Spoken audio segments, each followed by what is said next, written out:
Sahabat Manfa yang dimuliakan oleh Allah Subhanahu wa Ta'ala, kembali lagi kita berjumpa dalam program yang mulia ini, yaitu program Sri Kayo, sejarah singkat sahabat Rasulullah.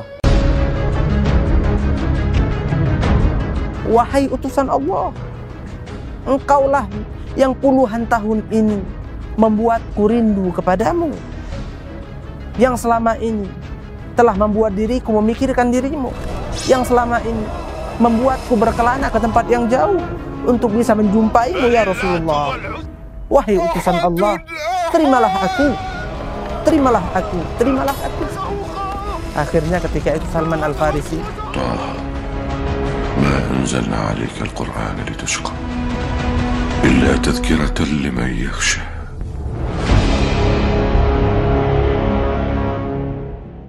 terkadang kita berpikir, andaikan kita ini dilahirkan di muka bumi ini pada saat zamannya Nabi Muhammad, agar kita bisa bertemu dengan Nabi, kita beriman kepada beliau, kita menjadi penolong beliau. Tapi faktanya tidak akan ada jaminan bahwa jikalau kita dilahirkan saat itu kita akan menjadi Abu Bakar As-Siddiq. Bahkan bisa jadi kita akan menjadi Abu Lahab ataupun Abu Jahal wal-iyadzubillah.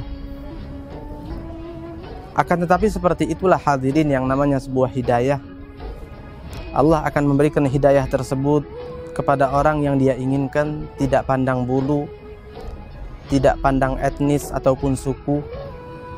Bahkan dalam sebuah kisah bahwasannya pada zaman dahulu kala, tepatnya pada zaman Rasulullah Sallallahu Alaihi Wasallam, telah ada seorang anak yang tinggalnya jauh sekali dari negeri Arab, yaitu di Persia.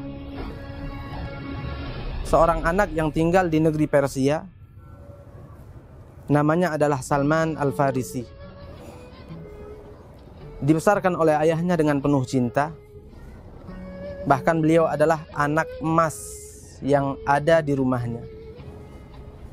Setiap hari senantiasa disayang-sayang oleh ayahnya. Apapun kemauannya senantiasa diberi.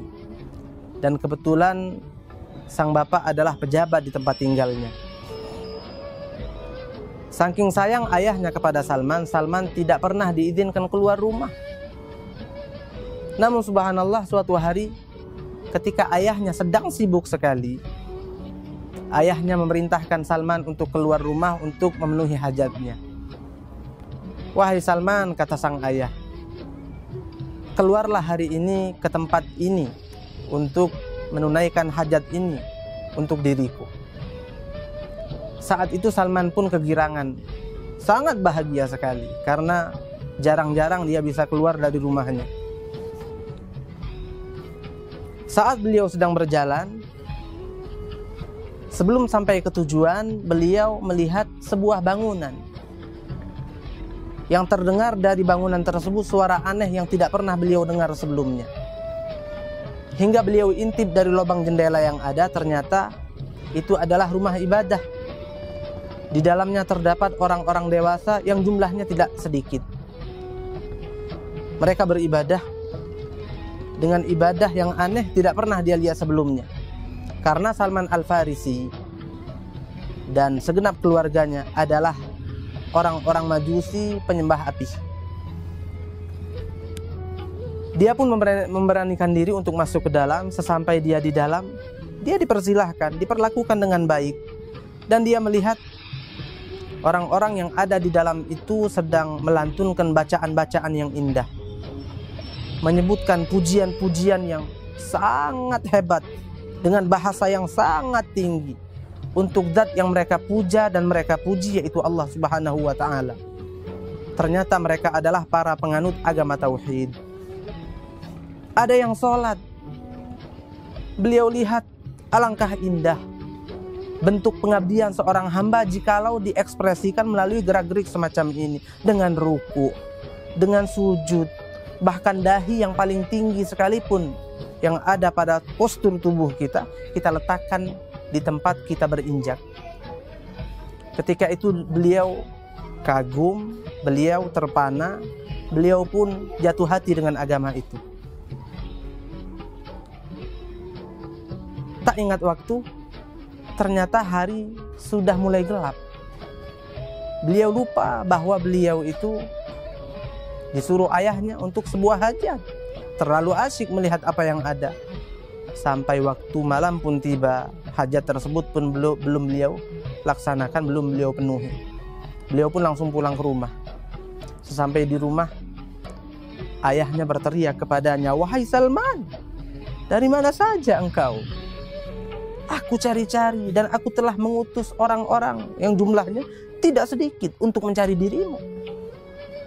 Perintahku engkau kerjakan atau tidak, wahai anakku?" Kemudian Salman pun menjawab, "Wahai ayah, maafkan aku.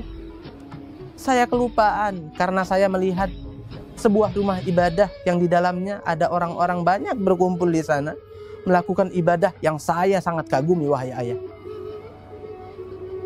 Sang ayah pun berkata, "Wahai Salman, itu orang adalah orang-orang sesat. Mereka mendustakan agama yang selama ini telah diwariskan turun-temurun sampai kepada kita saat ini. Mereka orang-orang sesat, jangan kau dekati." "Tidak, wahai ayah. Sepertinya ibadah itulah ibadah yang betul." Ayahnya pun marah kepadanya. Sejak saat itu Salman diikat di dalam rumah, tangan dan kakinya, hingga tidak bisa bergerak kemana-mana. Kemudian Salman pun bersedih, tidak bisa lagi kembali ke tempat tersebut. Nah, akhirnya dia mengutus pembantu yang senantiasa bekerja di rumahnya.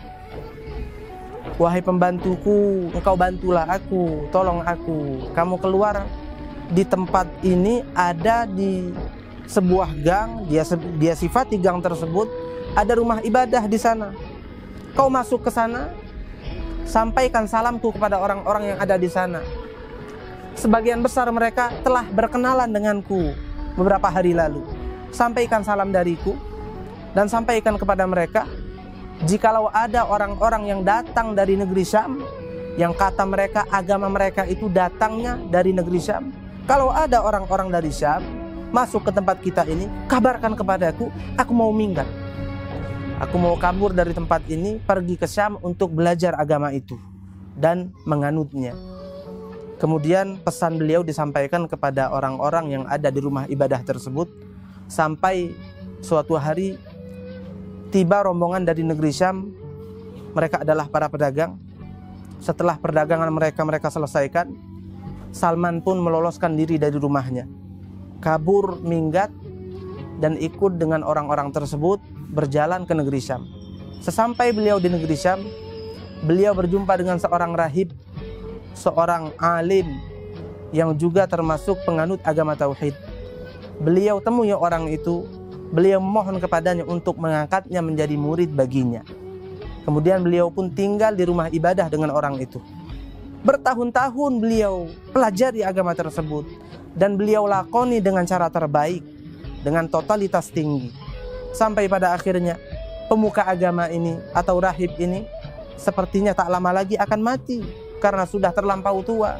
Beliau pun berkata, "Wahai Salman, jikalau aku mati, sehendaknya kamu pergi ke tempat lain, cukup jauh dari sini.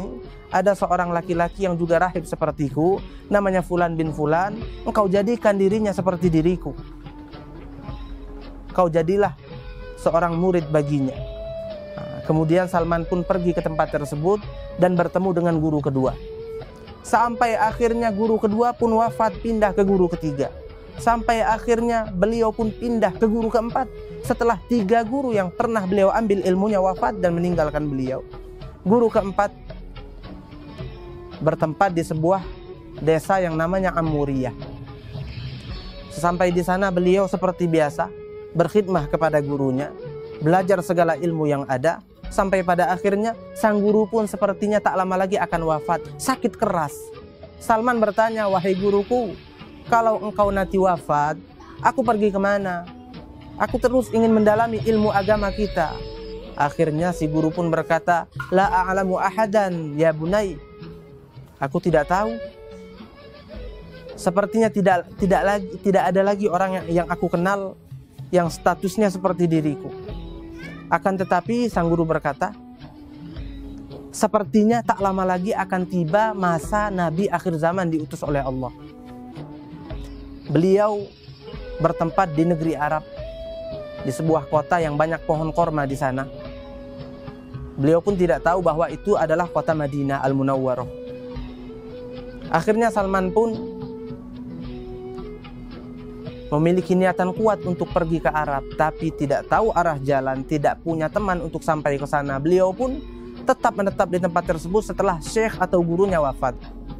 Ketika itu beliau berbisnis dengan ternak onta, dengan ternak sapi, dengan ternak kambing, sehingga kambingnya banyak, sapinya banyak, hartanya banyak, sembari menunggu orang-orang yang datang dari Arab ke tempat tersebut agar bisa ikut ke sana.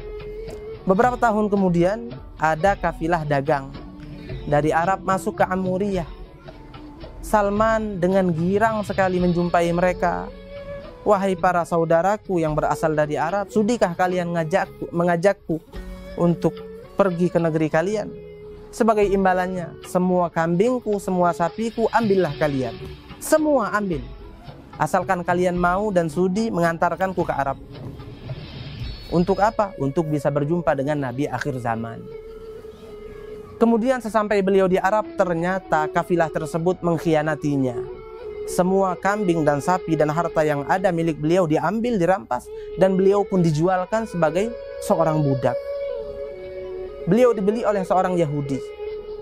Tinggallah beliau di rumah Yahudi tersebut. Beberapa tahun kemudian Yahudi ini kedatangan keluarganya, yang mana keluarganya ini ternyata ketika melihat Salman Al-Farisi, seorang budak laki-laki yang tampan, yang bertenaga, yang fisiknya baik, beliau tawar itu Salman untuk dibeli. Akhirnya majikannya pun menjualkan Salman kepada keluarganya tadi. Dibawa pulang akhirnya. Ternyata subhanallah, ini pembeli Salman adalah orang Madinah Al-Munawwarah. Allah sampaikan beliau. Karena beliau niatnya tulus ingin bertemu dengan Nabi akhir zaman, Allah sampaikan beliau ke Madinah Al-Munawwarah walaupun beliau tidak pernah tahu alamatnya. Akhirnya beliau sampai di tempat tersebut. Beliau bekerja dengan majikannya hari demi hari, bulan demi bulan, tahun demi tahun. Belum ada kabar bahwasannya di sana ada Nabi akhir zaman. Sampai suatu hari, ketika beliau sedang bekerja seperti biasa, beliau bekerja di atas pohon kurma. Si majikan mengamati pekerjaannya dari bawah pohon. Ketika itu pula, si majikan punya kerabat datang kepadanya sambil ngomel-ngomel, apa-apaan orang Madinah ini? Sungguh tidak baik apa yang mereka kerjakan saat ini. Kenapa wahai saudaraku? Akhirnya dia pun menjawab, iya, hari ini telah datang seorang laki-laki yang entah apa ikatannya dengan mereka. Dari Bakkah atau kota Makkah Al-Mukarramah, datang dari sana ke kota kita ini, disambut hangat dengan sangat meriah. Ribuan orang ikut menyambutnya. Dan mirisnya, ini orang mengaku adalah nabi yang diutus oleh Tuhannya di akhir zaman ini. Mereka mau tinggalkan agama nenek moyang mereka karena laki-laki ini yang tidak tahu sebenarnya siapa dia. Akhirnya mendengar itu Salman Al-Farisi tersontak, terkaget-kaget, terkejut, separuh menangis beliau. Akhirnya secara spontan beliau langsung turun dari atas pohon kurma. Beliau sela obrolan kedua orang tersebut. Wahai majikanku, apa yang kau katakan tadi? Majikan pun berkata, engkau adalah hamba. Jangan pernah menyela obrolan majikanmu dengan sahabatnya. Pergi engkau. Lanjutkan pekerjaanmu. Jangan ikut-ikut pekerjaan apa yang kami obrolkan. Akhirnya Salman pun melanjutkan pekerjaannya. Bertanya-tanya hatinya, apakah benar ini adalah orang yang aku telah cari selama ini? Kemudian subhanallah, di sore hari beliau mengambil makanan, dikumpulkan makanan tersebut beliau bawa untuk menjumpai seorang laki-laki yang dikatakan oleh majikannya tadi barusan datang. Ternyata ketika itu Rasulullah berada di kota di Quba dekat kota Madinah. Saat itu beliau melihat dan mencari-cari mana orang yang namanya Muhammad. Akhirnya tak lama kemudian beliau lihat ada sosok laki-laki yang sangat tampan. Wajahnya putih berseri, penuh senyum. Beliau dekati, beliau ajak bicara, "Wahai saudara, apakah Anda yang bernama Muhammad?" Rasulullah pun menjawab, "Betul." Beliau pun berkata, "Saya dengar bahwasanya Anda ini orang baik," kata Salman. "Sudikah Anda menerima makanan yang aku bawa ini untuk Anda dan segenap sahabat-sahabat Anda? Dan ini adalah sodakoh dariku," kata Salman. Akhirnya Rasulullah menerima sodakoh tersebut dan beliau panggil semua sahabatnya dan beliau berkata, "Kulu, makanlah." Sehingga mereka semua memakan makanan tersebut. Namun tidak begitu dengan Rasulullah SAW. Beliau tidak memakan sodakoh. Pesan gurunya sebelum dia wafat, bahwasannya ciri Nabi akhir zaman itu tidak akan pernah memakan makanan yang merupakan sodakoh, dan mau makan makanan yang adalah hadiah dari orang lain kepadanya. Dan di antara kedua pundaknya terdapat tanda kenabian. Ketika itu beliau berkata di dalam hati, tanda pertama ada padanya. Makanan yang statusnya adalah sodakoh tidak beliau makan. Akhirnya beliau kembali ke rumahnya. Beliau kumpulkan lagi makanan. Beberapa hari kemudian beliau kembali datang kepada Rasulullah. Ketika itu Rasulullah sudah ada di kota Madinah, tepatnya di Baqi' al-Gharqad, pemakaman muslimin muslimat saat ini. Karena ada yang wafat, Rasulullah pun mengantarkan jenazah ke Baqi' al-Gharqad. Salman Al-Farisi pun menjumpai beliau di tempat tersebut. Akhirnya Salman kembali berkata kepada Rasulullah, "Wahai saudaraku, wahai Muhammad, ini adalah makanan yang aku kumpulkan untuk Anda dan sahabat-sahabat Anda. Silahkan Anda makan, dan ini adalah hadiah dariku, bukan sedekah." Ketika itu Rasulullah SAW mengundang dan memanggil para sahabatnya untuk memakan makanan tersebut, dan beliau pun ikut memakan makanan itu. Ketika itu beliau bertambah girang. Ternyata benar, ini adalah Nabi akhir zaman. Tanda pertama ada padanya, tanda kedua ada padanya, tinggal tanda ketiga. Aku akan melihat dan mengecek apakah benar ada di antara kedua belah pundaknya tanda kenabian. Ketika itu seakan-akan Rasulullah paham. Salman yang ketika itu dari kejauhan memperhatikan fisiknya atau tubuhnya Rasulullah SAW, beliau berbalik badan. Pundak yang ketika itu ditutupi dengan selendang, beliau angkat selendangnya. Nampak tanda kenabian di antara kedua belah pundaknya. Ketika itu pula Salman Al-Farisi yang menyaksikan hal tersebut langsung bergegas mendekati Nabi serta mendekap Rasulullah SAW dengan dekapan yang sangat kuat.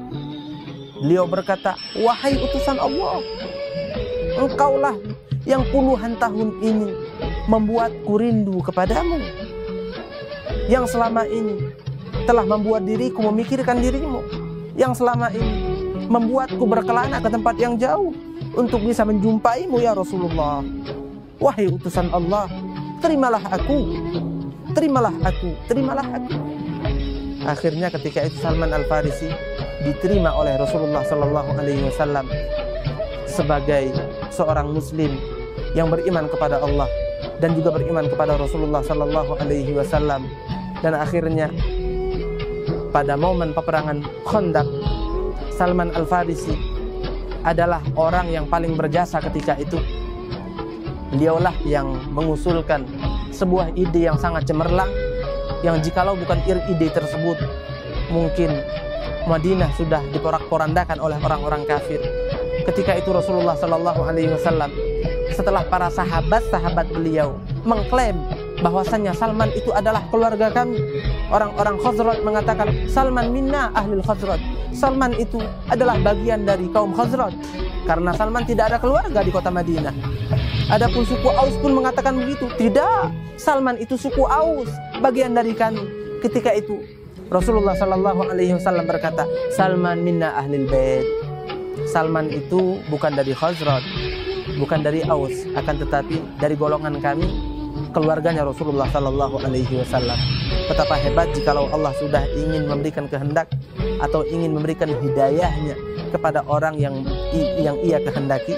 Salman Al-Farisi sekalipun, yang darahnya bukan darah Arab, tempat tinggalnya di negeri Persia, tidak bisa pada mulanya untuk berkata-kata atau berbicara dengan bahasa Arab.